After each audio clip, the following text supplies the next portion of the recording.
데살로니가 교회를 향해서 바울이 기도하고 있어요. 여러분의 이런 것을 위해서 기도하고 있습니다. 여러분의 이런 모습이 나타나길 기도하고 있습니다. 여러분을 위해서 빕니다. 기도하고 있다는 거예요. 우리가 신앙생활에서 제일 많이 듣는 것이 기도하는 것, 또 잘 실천이 안 되는 게 또 기도하는 거예요. 그만큼 우리 신앙생활에 있어서 절대적인 부분을 차지하는 것이 기도 생활입니다. 기도하는 거예요. 우리 자신을 위해서 기도하는 것, 다른 사람들을 위해서 기도하는 것, 중보하는 사역들, 일들이 얼마나 중요한지를 오늘 이 말씀의 본문을 통해서 우리에게 가르쳐주고 있습니다. 자, 여러분, 바울의 관심은 그들의 안전이나 행복에 있는 것이 아니었어요. 그들의 믿음 생활, 믿음의 성숙에 있다는 것을 우리가 꼭 기억할 필요가 있습니다. 사단은 우리의 믿음의 큰 장애물이고 적입니다. 왜냐하면 하나님과 그 말씀에 대해서 계속 사단은 우리에게 의심을 품도록 하고요, 우리가 소유하고 있는 믿음의 어떤 소유의 풍성함들과 이런 것들을 어떻게든 빼앗아 가려고 애를 쓰고 있습니다. 그래서 우리가 기도로 깨어있지 않으면, 기도하지 않으면 이런 것들을 우리가 소유하는 것들이 어느 순간에 사라질 수 있고 빼앗길 수 있다는 사실이에요. 바울은 그들이, 이 데살로니가 성도들이 성숙하도록, 믿음이 성숙하도록, 믿음이 온전해지도록, 그 믿음이 부족한 것들이 다 채워지도록 위해서 기도했어요. 그렇게 되기를 원했습니다. 믿음이라는 것은 우리 내부에 한번 들어오면 딱 저장돼서 예금 통장처럼 빼쓰지 않는 한 변하지 않고 딱 저장되어 있는 것이 아니에요. 좀 그렇게 됐으면 좋겠어요. 한번 여러분이 믿었던 것들이, 우리가 하나님을 향한 믿음과 하나님을 향한 경험과 이런 것들이 딱 저장되어서 견고하게 좀 있었으면 좋겠어요. 또 어느 순간 기분에 따라서 어느 순간 또 다른 상황 속에서 그때 가졌던 하나님에 대한 믿음이 어느 순간 일시에 무너져 버리는 걸 봅니다. 그것이 그런 경험이 있었나 하는 생각을 또 할 때도 있다는 것이에요. 그래서 우리는 계속해서 성장해야 되고 믿음이 견고해져야 되고 어떤 상황에도 흔들리지 않을 믿음을 우리가 갖도록 계속해서 힘써야 됩니다. 그런데 사도 바울은 그걸 위해서 여러분이 그렇게 되기를 바랍니다, 여러분 그런 삶을 살기를 바랍니다, 이렇게 하지 않고 여러분을 위해, 그런 삶을 위해서 기도합니다. 여러분이 그렇게 되기를 위해서 기도하고 있어요. 여러분을 위해서 빕니다. 우리가 이를 위해서 기도해야 됩니다. 왜 이렇게 말하고 있습니까? 우리는 기도를 통해서 하나님께 더 가까이 갈 수 있고 우리의 믿음이 기도를 통해서 더 성장하고 성숙할 수 있다는 사실입니다. 기도해야 성숙합니다. 기도하지 않을 때 우리는 우리가 가지고 있는 이 믿음이 어느 순간 물거품처럼 사라질 수도 있어요. 우리가 갖고 있는 확신이 의심이 들고 또 그런 것을 사단은 계속해서 우리가 빼앗기는 거예요. 여러분, 무엇 때문에 기도해야 된다고 생각하십니까? 우리 생활에 기도가 왜 필요합니까? 우리는 사도 바울이 데살로니가 교회에 보낸 편지를 통해서 그 이유를 세 가지 정도 생각해 볼 수 있습니다. 첫 번째는 믿음을 온전케 하기 위해서 기도가 필요합니다. 믿음이 성숙하기 위해서, 믿음이 성장하기 위해서. 바울은 데살로니가 그 교회 성도들이 보고 싶었어요. 그래서 여러 번 그들에게 가고자 했지만 사단이 그 길을 막았다고 지금 이야기합니다. 갈 수 없었어요. 그래서 바울은 안타까운 마음이 있었어요. 이제 막 걷기 시작하고 이제 신앙생활을 시작한 그들이 이 환난을 견딜 수 있을까?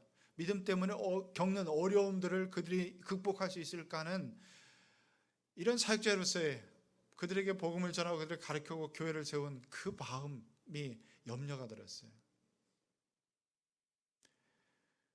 그래서 그들은 견디다 못해서 디모데를 보냅니다. 디모데를 보내서 그들의 현재에 처한 상황과 그들이 어떤 신앙생활을 하고 그 믿음이 어떤지를 지금 와서 디모데를 통해서 들었어요. 놀라운 일이, 그들의 믿음의 역사, 사랑의 수고, 소망에 대한 어떤 것들이 정말 기대 이상으로 그들이 신앙생활을 잘하고 있다는 거예요. 그리고 그 믿음의 소문이 각처로 퍼져나가고 있다는 사실. 바울이 얼마나 기뻤겠어요. 정말 이 믿은 지 얼마 되지 않았는데 바울은 굉장히 염려했는데 그들은 그 기대 이상으로 열심히 살아가고 있다는 거예요. 근데 이 배경에는 이 뒤에는 바울과 함께하는 그 교회를 상한 그들의 기도가 있었어요.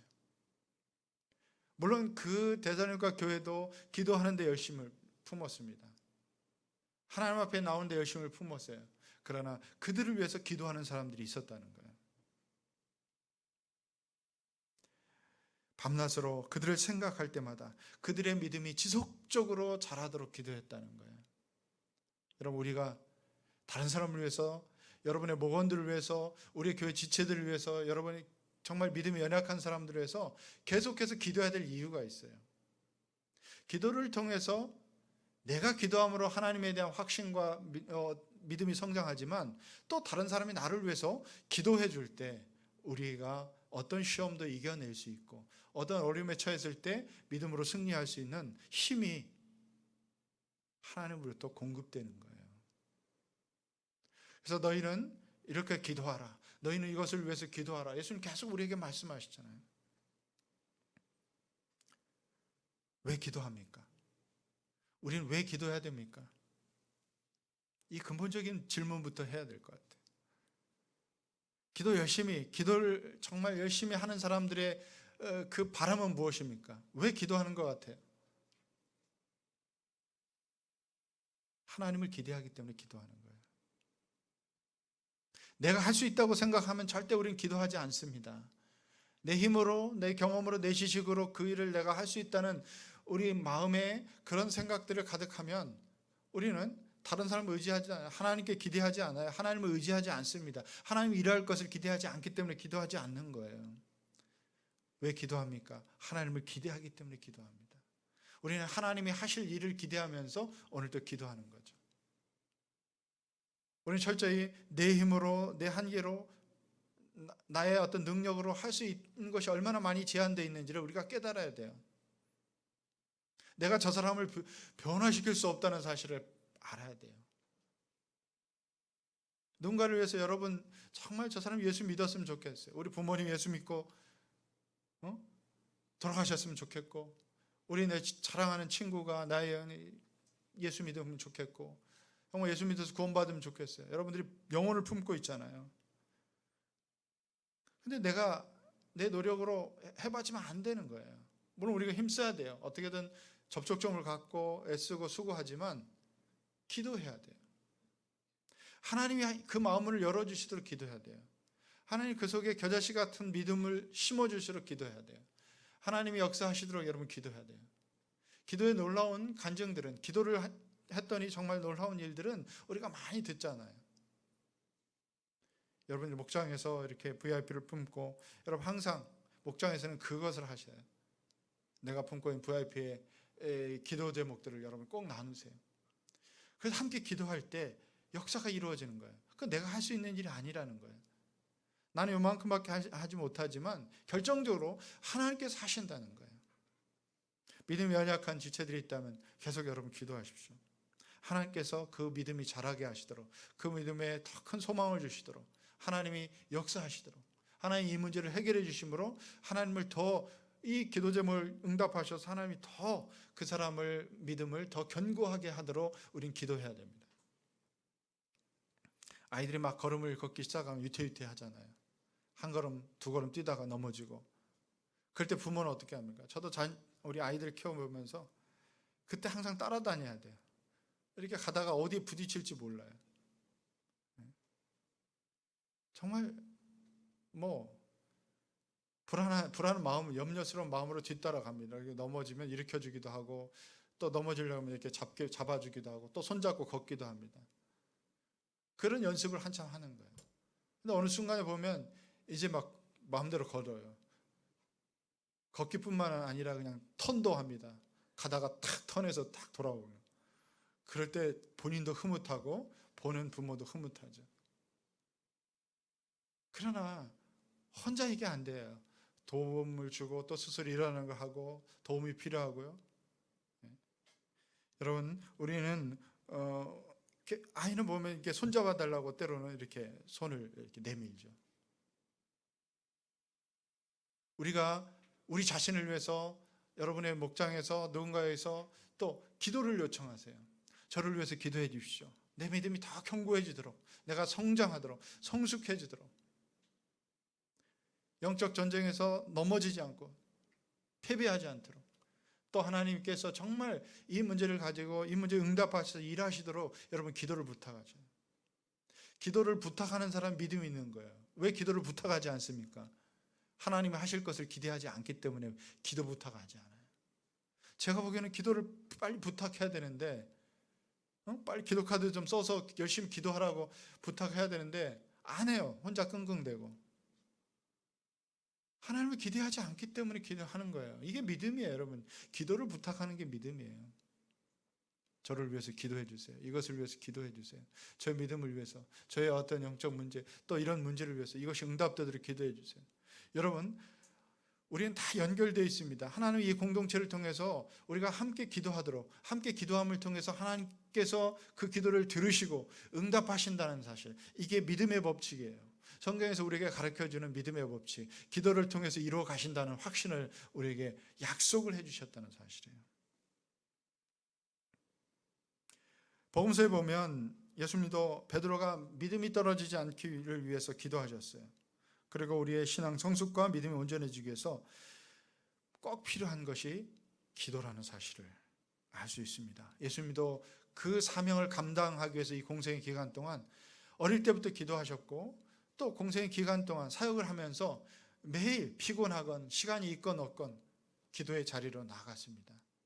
하나님 아버지께 그 사역을 위해서 기도하고 이것을 감당할 수 있도록 기도하고요. 그리고 마지막 그 붙잡히고 십자가를 지시기 전 그 겟세마네에서 동산에서 기도하셨는데 복음서는 뭐라고 기록되어 있습니까?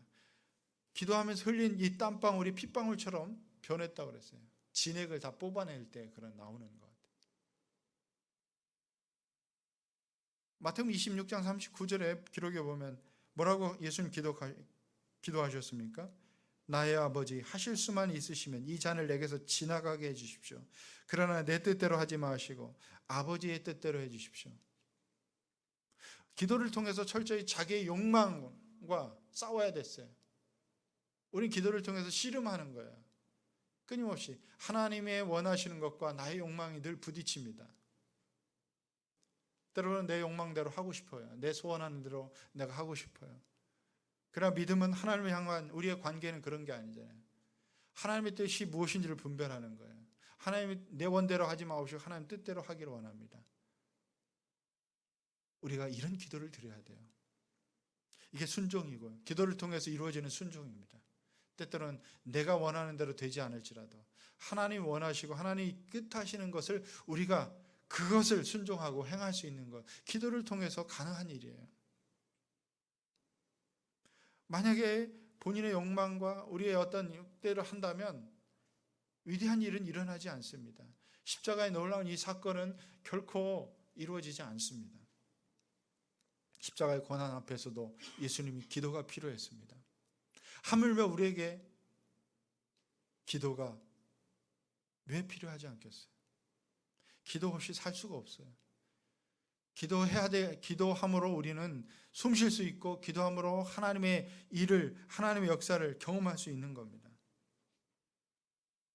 예수님이 그렇게 피땀 흘려 기도하고 있는데 제자들은 그 밑에서 뭘 위했습니까?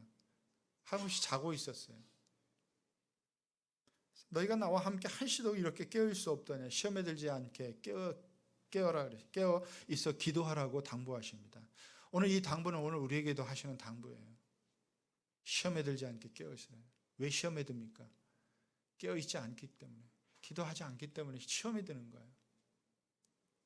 그 시험은 하나님께서 우리를 향한 어떤 기대가 있어요. 그 기대를 우리가 생각하지 않기 때문에 그런 거예요.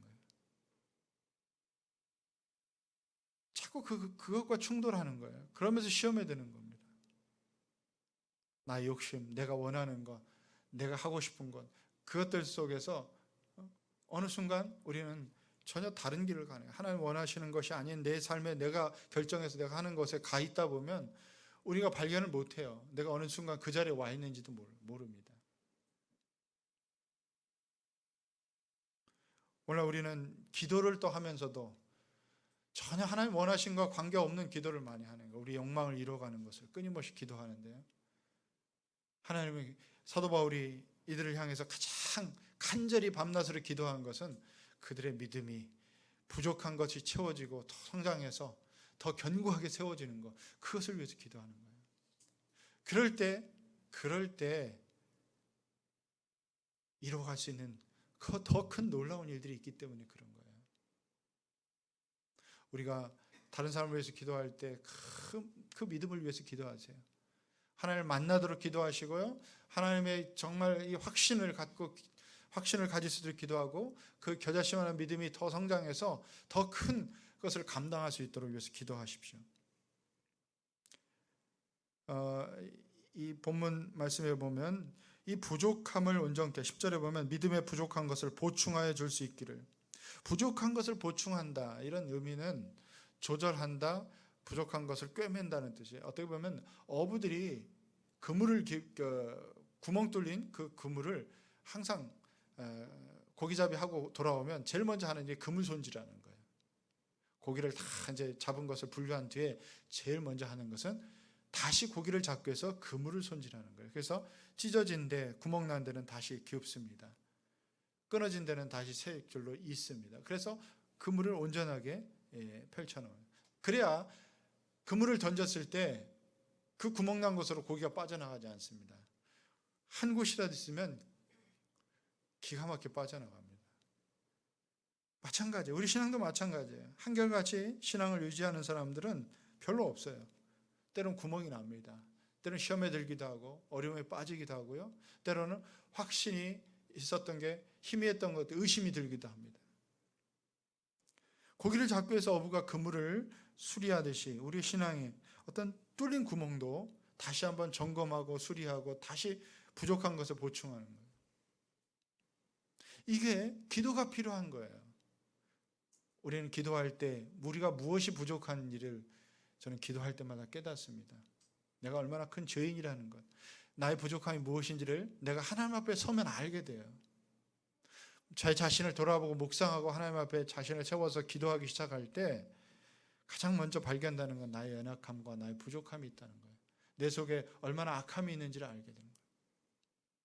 그것을 하나님 앞에 회개합니다. 그것을 내놓습니다. 그리고 더 나의 믿음을 위해서 기도하고 더 나아가서 내가 섬기는 사람들, 나와 관계 있는 사람들, 우리 교회 성도들 위해서 계속해서 믿음이 성장하도록, 믿음이 성숙해지도록, 부족한 믿음이 보충되고 더 온전해지도록 위해서 기도하는 것입니다. 기도가 필요한 거예요. 두 번째는 사랑이 더 풍성하게 흘러 넘쳐나기 위해서 기도가 필요합니다. 사람이 성숙하지 못하면 자기 중심적으로 살 수밖에 없어요. 얼마나 이기적입니까, 우리가? 늘 자기 유익을 구하죠. 계산이 씁니다. 늘 계산이 쓴다는 거죠. 딱 견적이 나옵니다. 나한테 유익이 될 것인가.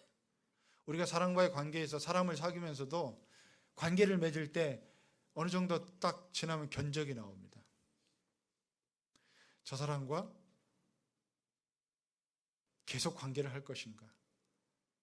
아니면 무시할 것인가? 이게 얼마나 우리가 이 계산이 잘 나오는지 몰라요. 저는 운동할 때도 그래요. 운동하는 여러 사람들이 팀을 이뤄서 제가 배드민턴을 친다고 그랬죠. 배드민턴을 치다 보면 이 4명의 복식을 치면 4명이 이렇게 쳐야 돼요. 둘씩 짝을 지어요. 그러니까 누구와 파트너를 하냐에 따라서 굉장히 게임이 재밌기도 하고요. 재미없기도 합니다. 또 지면 이 콕을 잃어버려요. 콕을 하나씩 놓기 때문에 지면 이 콕을 그냥 이 통에 있는 콕이 하나씩 다 나가요. 이게 잘하는 파트너, 나와 잘해주는 파트너와 하고 싶어요. 이게 내 마음이에요. 하기 싫은 사람도 있어요. 늘 못하면서 자기 위주로 하는 친구들도 있어요. 근데 그런 친구들은 이제 참 하는 대로 하는데 대부분 파트너를 안 해, 좀 하다 보면 저를 피합니다. 그런 친구들이 몇 명 있어요. 참 어려워요. 저도 견적이 나와죠. 근데 저까지 그러면 이제 그 사람을 쳐줄 사람이 없어요. 같이 파트너 해줄 사람이 없어요. 그러니까 어느 순간 보다 보면 한 통 샀던 게 그냥 하루 만에 다 나갈 때가 있어요. 손해보는 일이죠. 그렇지만 제가 견적 나온 대로 그 사람 나의 유익을 구하다 보면 그 사람이 적응을 못해요. 그 모임에도 적응 못하고 운동을 계속 못하는 거예요. 그냥 해주는 거예요. 그러다 보면 어느 순간 조금씩 이제 다른 사람을 배려하는 것도 배우고요. 조금 자기 수준도 알고 적절히 이제 이렇게 하는 것도 배워가는 거. 이게 보면 교회가 아닌데도 우리의 살아가는 이게 부딪히는 속에서도 참 사람이 조금씩 깨달아지는 사람들이 있어요. 배려하다 보면 고마운 줄 알고 조금 있다 보면 이제 그 사람이 나한테 배려하기도 하고요. 저는 그런 것 같아요. 이 베풀면 때로는 돌아온 것이 없을 때가 있어요. 때로는 속상하고 때로는 야 내가 이렇게 베풀었는데 본전이 없구나. 어떻게 보면 본전도 못 찾고 오는 손해보는 일들이 있어요. 그렇지만 그게 사랑인 것 같아요. 조금씩 베풀고 나누고 하다 보면 어느 순간 그게 또 조금 돌아오지 않는다 그래도 기쁨이 생겨요. 기쁨이 생겨요. 우리 목자나 목녀들이 참 목원들을 섬길 때마다 그런 생각이 들잖아요. 야, 언제까지 이렇게 해야 되나? 언제까지 섬겨야 되나? 언제까지 이거 해야 되나? 얼마나 이게 열매로 돌아올 것인가? 이런 생각들을 하게 되면서 때로는 낙심할 때가 있어요. 사랑은 자기 유익을 구하지 않는다고 그랬어요. 자기 유익을 구하는 순간 우리는 그건 사랑이 아니에요. 때로는 동정할 수 있어요. 조금 배려할 수 있어요. 직장에서 여러분 배려하잖아요. 다른 사람을 위한 배려. 그게 작은 사랑일 수도 있는데 자기 중심적이고 자기 유익을 구하는 순간 그것은 오래 지속되지 못한다는 것입니다. 그래서 우리는 기도해야 돼요. 우리가 얼마나 감정에 충실한지 몰라요. 때로는 이 감정을 조절하고 이 감정을 좀 다스리고 우리가 의지적으로 결단을 해야 돼요. 예수님이 우리에게 보여주신 그 사랑은 의지적인 결단의 사랑이에요. 뭐 이렇게 막 늘 죄짓고 또 마찬가지로 또 그렇고 늘 뭐 그런 사람들이 뭐 이렇게 막 사랑스럽겠어요. 뭐 이렇게 이쁘겠어요. 그걸 위해서 내 생명을 내어주고 싶겠어요. 그래서 기도한 거예요. 이 십자가를 질 만한 저렇게 말 안 듣고 저렇게 악한 사람을 위해서 내 생명을 십자가에 바쳐야 되는가? 이런 고난을 내가 해야 되는가? 어떻게 보면 갈등할 수 있겠죠. 하나님 앞에 밤새 기도하면서 자기의 원하는 의지를 꺾고 하나님의 뜻에 순종하고 그러면서 그 사랑을 베푼 겁니다. 우리가 기도할 때 우리의 어떤 감정, 우리의 어떤을 좀 다스릴 수 있어요. 의지적인 결단을 우리가 기도를 통해서 해야 되는 것입니다. 한 율법사가 예수님께 나와서 묻습니다. 선생님, 율법 중에 어느 계명이 가장 큰 계명입니까? 무엇이 제일 중요하다는 거예요. 수많은 율법이 구약에 있는데요. 뭐가 제일 중요합니까? 이렇게 물었어요. 마태복음 22장 37절, 39절에 이렇게 대답합니다. 내 마음을 다하고, 우리 같이 한번 읽어봅시다. 예수께서 그에게 말씀하셨다. 내 마음을 다하고 내 목숨을 다하고 내 뜻을 다하여 주 너희 하나님을 사랑하라 하였으니 이것이 가장 중요하고 으뜸가는 계명이다. 둘째 계명도 이와 같은데 내 이웃을 내 몸과 같이 사랑하라 한 것이다. 사랑하라는 거예요. 하나님을 사랑하고 이웃을 사랑하고. 이거보다 더 큰 계명이 없는 거예요. 사랑으로 모든 것이 완성되고 이루어지는 거예요. 결국 사랑하기 위해서 하는 거예요.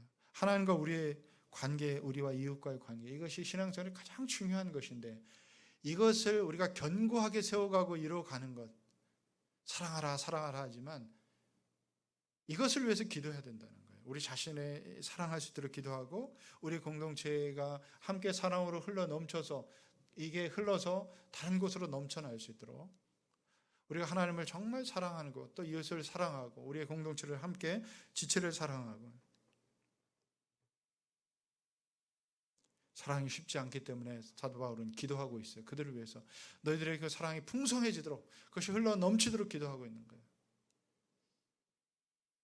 살다 보면 억울한 일도 당하고요. 마음 상하는 일도 많이 당합니다. 내가 열심히 배려하고 그 사람을 사랑하는데 그런 일들이 때로는 용서가 안 될 때가 있어요. 여러분 그 감정을 가지고 하나님 앞에 기도해야 돼요. 그 사람을 위해서 기도하고 우리 자신을 위해서 기도하고. 그때 하나님이 그 사랑의 마음을 부어주신다는 것을 저는 경험하는 거예요. 사랑하기 참 힘든 사람이 있어요. 받아들이기, 용납하기 힘든 관계들이 있어요. 그럴 때 정말 그걸 가서 제 속에 씨름하는 거예요. 하나님과 씨름하는. 하나님 앞에서 제가 그것과 그 나의 원하는 것과 씨름하는 것 같아요. 기도를 참 그걸 위해서 기도하다 보면 어느 순간 내 감정을 하나님이 녹이셔요. 나의 이 이기적인 마음도 좀 부드럽게 하시고 바꿔놓기도 하시고 또 그 사람을 조금 더 이해할 수 있는 거죠. 완전하게 이해할 수 없지만 좀 더 받아들일, 좀 더 내 곁을 좀 더 열어주고 사람을 품을 수 있는 그런 마음을 주시더라고요. 내가 사랑하고 싶다고 사랑합니까? 이런 질문을 할 수 있어요. 의문을 제기할 수 있습니다. 그러니까 기도해야 돼요. 어떻게 보면 성경은 사랑을 의지적인 결단이라고 말합니다. 사랑하기로 결단하세요. 사랑하기로 결심하십시오. 그러기까지 여러분 그것을 위해서 기도해야 됩니다. 기도하면 결단이 되더라고요. 그 사람을 품고 기도하면 결단이 돼요. 그래서 우리가 정말 받아들일 수 없고 사랑할 수 없고 그 사람을 이럴 때 그 사람을 품고 기도해 보세요. 우리 안에 하나님의 사랑이 부어주시도록, 부어져서 그 사람에게 흘러가고 다른 사람에게 흘러갈 수 있도록. 저는 하나님이 부어주신다는 그 표현이 바로 그런 것 같아요. 하나님의 사랑을 우리 가운데 부어주시도록. 이걸 좀 경험했으면 좋겠어요. 데살로니가 교회의 성도들이 어려움에 처해 있습니다. 가까운 사람으로부터 따돌림 받고 있어요. 예수 믿는 것 때문에 사람들로부터 따돌림 받고 때로는 무시당하고 때로는 핍박을 받고요. 어려움을 당합니다. 그럴 때 그들은 그 공동체 안에 사랑으로 뭉쳤어요. 서로를 배려하고 사랑하고 서로 품고 그러면서 그들의 믿음의 수고, 사랑의 수고, 믿음의 역사들이 다른 사람에게 흘러가고 있다는 거예요. 물론 바울은 그것을 위해서 계속 기도했다고 그랬고 그들도 그것을 위해서 기도했어요. 다른 사람을 품도록. 박해하는 자를 위해서 우리가 더 품고 사랑하고 우리를 무시하는 사람도 좀 품고 우리도 같이 무시하자고 하지 말고 무시하려고 하는 사람들을 내가 품고 살자. 그래서 기도했어요. 그런 사랑의 수고를 사도 바울이 칭찬하고 있는 거예요. 1장에서 보면 그들의 사랑의 수고를 칭찬하고 있어요. 그럼에도 불구하고 너희가 사랑으로 그들을 품고 있구나. 그들을 수고하고 있구나. 여러분 오늘 본문에서 12절에 보면 주의 깊게 보아야 될 단어가 있어요. 주님께서 여러분끼리 서로 나누는 사랑과 모든 사람에게 베푸는 모든 사람들에게 모든 사람에게 여기는 나와 아주 가까운 사람이 아니에요. 내가 하나를 베풀면 하나를 보답하는 사람 그런 사람만이 아니에요. 때로는 나를 무시하는 사람 심지어 나를 적대하는 사람이에요. 모든 사람들에게 여러분 그 사랑이 베풀어지고 넘칠 수 있도록 흘러 넘칠 수 있도록 내 의지로 안 되니까 우리는 하나님께 구해야 돼요. 하나님의 사랑이 우리에게 부음받아서 그 사랑이 흘러 넘치고 그 사람을 품을 수 있도록 기도하는. 세 번째는 거룩하고 흠이 없는 삶을 살기 위해서 기도가 필요합니다. 우리가 마태복음 보면 우리가 주님의 심판대 앞에 서는 그 모습이 나옵니다. 그 한 사람을 만날 수 있어요. 자신이 죄 이름으로 선지자 노릇했고 죄 이름으로 권능도 행하고 귀신도 내어 쫓는 일을 했어요. 자랑스럽게 제가 선지자 노릇도 하고 정말 많은 사역도 했고 능력도 행하고 주님의 이름으로 이렇게 했다고 그랬어요. 그런데 우리 주님이 뭐라고 말씀해요? 그를 향해 내가 너를 도무지 알지 못하니 불법을 행하는 자라 내게 떠나라 그랬어요.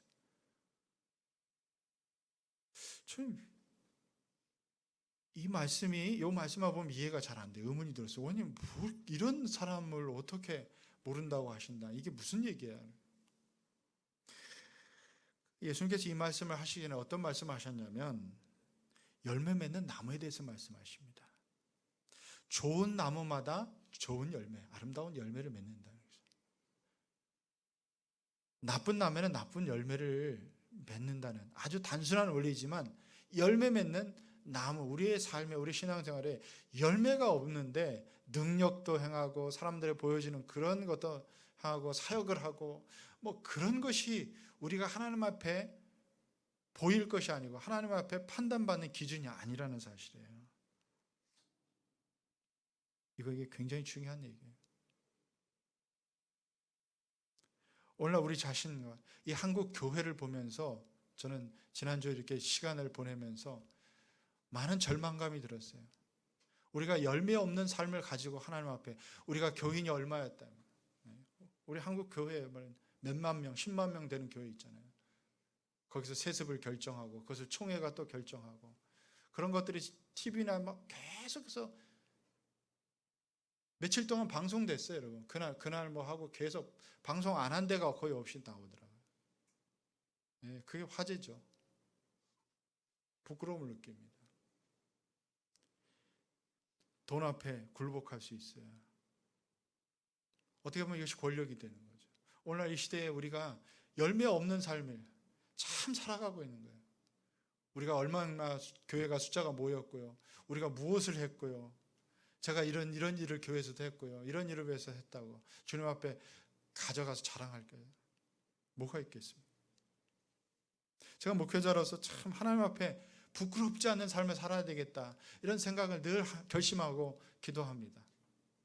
내가 하나님 앞에 가서 보고할 게 뭐가 있을까요? 얼마나 큰 교회를 이렇게 하다가 왔으니까 참 자랑스럽다. 내가 너에게 이런 면류관을 정말 이런 상을 주겠다 말씀하지 않을 것 같아요. 충성의 열매예요. 오늘 내게 주은 게 충성의 열매를 위해서 기도해야 돼요. 흔들리지 않고. 오늘 우리가 하나님 앞에 삶의 열매를 있어야 돼요. 내가 여러분의 직장에 출근할 때도 여러분이 그렇게 기도해야 돼요. 오늘 직장에서 나의 삶의 열매를 무엇으로 하나님께 드릴 것인가? 그것은 어떻게 보면 이 세상의 가치를 내가 쫓지 아니하고요. 하나님 말씀을 따라서 오늘도 순종하는 거예요. 정직히 행하고 다른 사람을 사랑하고 배려하고 또 하나님께서 원하시는 건 뭐예요? 그것이 무엇일까를 우리가 생각하는 거예요. 똑같이 자기의 유익만을 구하고요. 똑같이 이기적이고 똑같이 욕심내서 내가 더 부자 되게 하시고 더 많은 것을 취하게 해주시고 더 뭐에 당첨되게 해주시고 뭐 이렇게 하는 일마다 풀리게 해주시고 주님이 이런 기도를 원하시는 게 아니고요. 오늘 또 우리의 삶의 열매를 맺기 위해서 우리는 기도해야 되고 그것을 위해서 결단해야 되고 그것을 위해서 오늘도 한 걸음 한 걸음 나아갈 수 있도록 우리 교회가 이 교회 공동체가 정말 주님 소원하는 교회 공동체로 새롭게 날마다 그렇게 세워져 가고 또 그래서 가도록 그래서 주님 찾으실 때 정말 우리 교회를 찾을 수 있도록 우리 한 사람 한 사람을 위해서 기도하고 교회 공동체를 위해서 기도하는 여러분 되시길 바랍니다. 기도할 때 우리는 상황을 바꾸기보다 우리 자신이 먼저 변하는 것을 알게 됩니다. 내가 나의 보는 관점이 기도할 때 바뀌더라고요. 늘 어떻게 보면 교정하지 않으면 우리 하나님 앞에서 우리 자신의 내면을 들여다보고 내어놓고 기도할 때 우리는 교정하는 것 같아요. 방향을 교정하고요.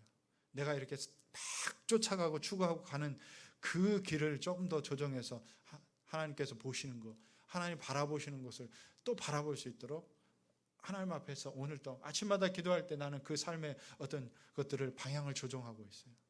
주님이 원하시는 게 뭘까? 주님이 바라보시고는 게 뭘까? 그것을 똑같이 바라볼 수 있길 바라는 거예요. 그렇지 않으면 어느 순간 나는 내가 보고 싶은 것만 봐요. 내가 원하는 것을 향해서 달려가고 있어요. 나의 욕심을 이루기 위해서 끊임없이 나의 편한 것을 위해서. 그래서 기도가 필요합니다.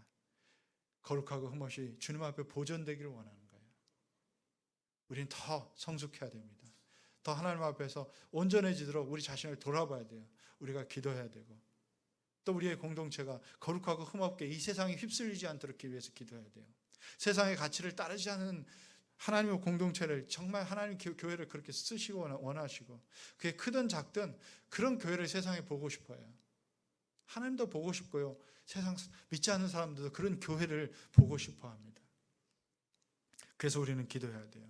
그래서 우리가 우리 자신을 견고하게 지키고 우리가 믿음에서 떠나지 않고 그 믿음을 견고하게 지키도록 해서 여러분 매일 기도하시고 매 순간 기도하시고 또 함께 기도하시고 또 기도를 부탁하는 것은 믿음이라고 그랬어요. 여러분의 믿음은 계속해서 기도를 부탁하세요. 목장에서 여러분 위해서 기도해달라고 기도 부탁하세요. 정보 대통령에 여러분 이것을 위해서 기도하려고 여러분 매주 써내세요. 기도 부탁할 게 없어요. 그렇게 없습니까, 여러분? 생각하게 여러분 영적인 삶에 어떤 것을 기도 부탁할 게 없다는 것은 생각 없이 내가 살고 있다는 거예요. 가만히 보면 기도해야 될 것이 많아요. 감사할 게 없어요? 감사할 게 많아요, 저는. 감사원금을 이렇게 카드에다 쓰면서 참 많더라고요. 이게 한 가지만 쓰기가 뭐하고 어릴 때는 참 감사할 게 많더라고요. 감사가 넘치게 하네요. 제가 하나님 앞에 기도할 때 감사할 것들이 생각나고요. 또 하나님 앞에 내 삶의 어떤 것들 열매를 드려야 될 무엇을 드려야 될지도 생각나게 하는 거예요. 미국 수도 워싱턴에 가면 백악관이 있어요. 제가 백악관을 자주 갔습니다. 제가 참 자주 갔어요. 왜냐하면 거기서 가까운 곳에 한인 마트가 있었기 때문에 백악관을 갈 때마다 한인 마트에서 한 3시간 한 달에 한 번씩 가는데 꼭 백악관 앞에 딱 서서 이렇게 쳐다봅니다. 백악관. 근데 그 옆에 보면 거기서 조금 보면 링컨 기념관이 있어요. 링컨 교회가 있어요. 그 링컨 기념 예배당이 그 당시에 아브라함 링컨의 그 예배당이 있었다고 그래요. 거기에 지금 링컨 기념관도 있는데 거기에 늘 링컨 대통령이 그 기도하던 기도 의자가 이렇게 있어요. 이게 남북 전쟁이 이루어졌는데 남북 전쟁이 계속해서는데 처음엔 계속 수세에 몰리는 거예요. 북군이죠, 남군을 노예 해방을 부르짖는 이 북군 링컨과 북군과 노예 제도는 전속돼야 된다. 이 노예 문제 때문에 남북 전쟁이에요. 물론 여러 가지 복합적인 이유가 있지만 가장 핵심적인 그거였어요. 참모가 들어와서 보고를 합니다. 대통령 각각 우리 군대가 지금 북군이 지고 있습니다. 계속 밀릴 수세에 빠져 있습니다. 하나님께서 우리의 군대를 함께 해주시고 우리가 승리할 수 있도록 기대하지 않겠습니까? 이런 이야기를 보고를 합니다. 이 말을 들은 링컨 대통령이 이런 얘기를 했다고 해요. 그런 기도는 못합니다. 하나님께서 우리 군대와 함께 해주시기를 기도할 것이 아니라 우리 군대가 하나님을 따라가도록 해주시기를 기도해야 됩니다. 이렇게 유명한 대답을 했다고 그래요. 저는 이 말에 굉장히 많은 공감이 됐어요. 우리가 하나님을 따라가도록 하나님 바라보시는 것을 바라보고 우리가 하나님 원하시는 그것을 갈 수 있고 그 뜻을 행할 수 있는 이런 기도가 주님이 정말 들으시는 기도가 아닌가. 때로는 기도를 통해서 우리는 상황을 변화시킵니다. 하나님 변화시켜요. 내가 하는 거야 아니야. 하나님 변화시킵니다. 그렇지만 기도를 하면 할수록 우리는 하나님 앞에 내 자신의 관점이 변화되는 것이에요. 내가 변화되는 걸 봅니다. 내가 하나님의 길을 보고 하나님이 원하시는 것을 자꾸 보게 되고 마음에 품게 되고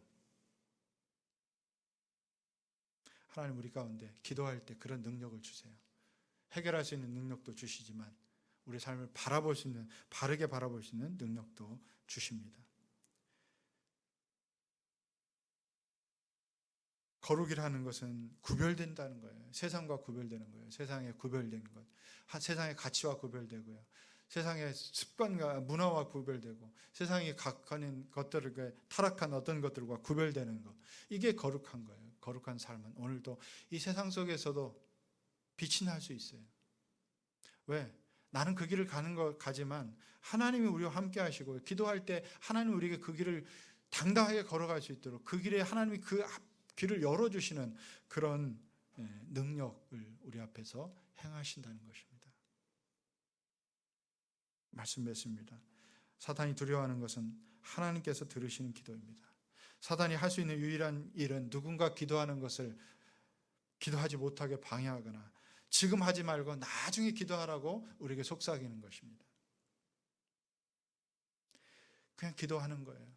기도에 어떤 신학을 세우고 기도의 어떤 것들을 탐구할 것이 아니라 우리는 그 시간에 기도하는 겁니다. 바울이 데살로니가 교회를 향해서 기도했던 것 같이 여러분의 삶에 하나님의 놀라운 은혜와 능력이 넘치기를 기도합니다. 그 기도를 통해서 여러분의 믿음이 부족함이 온전케 되고 사랑을 더 풍성하게 하고 나아가서 주님 오실 때까지 여러분이 정말 흠없이 보존되고 거룩한 삶을 살아가도록 우리 자신과 우리 교회 공동체와 지체들을 위해서 여러분의 목장에서 또 목원들을 위해서 그렇게 기도하시는 기도에 힘쓰는 여러분 되시길 주님의 이름으로 축원합니다. 기도하겠습니다.